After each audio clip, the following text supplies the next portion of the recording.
అమ్మ లేచిపోవడం అంటేనే కాలు చేతులు వణుకుతున్నాయి కదరా.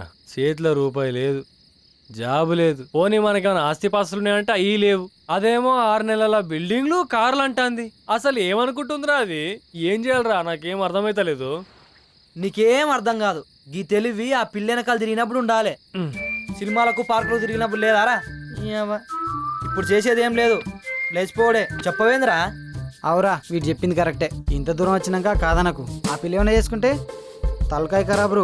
అసలే ఆడపిల్ల ఉసురు మంచిది కాదు. పైసల గురించి నువ్వేం టెన్షన్ పడకు. నేను ఆడో ఏడో చదివి ఒక 5 పట్టుకొస్తా. ఇద్దరు కలిసి ఎటైనా పోయి బతుకుర్రి.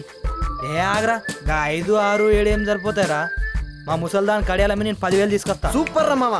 ఫ్రెండ్ అంటే నువ్వేరా. నువ్వు ఫ్రెండ్ కాదారా? నువ్వు ఫ్రెండ్ కాదా? నీ అవ్వ పెళ్లి కాసు నువ్వే చూసుకోవాలి. Okay bro.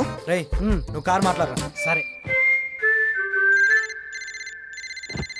అశోక్ గాడే అనుకుంటా.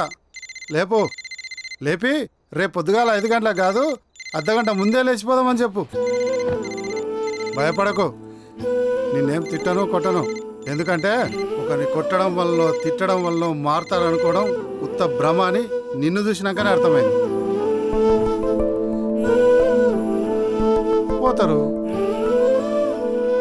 4 రోజుల్లో తీసుకుపోయిన పైసలు ఒడిచిపోతాయి. చిన్న రూము, టైంకి అనుకున్న పని దొరకక వాడేదో కూలి పని చేసుకుంటాడు. ఇద్దరే కదా, అవి సరిపోతాయి. తర్వాత రేపు పొద్దున్న పిల్లగాడో పుడతాడు. అప్పుడు ఖర్చులు, కష్టాలు, కయ్యాలు, అప్పుడు చాలా అవుతుంది అసలైన కథ.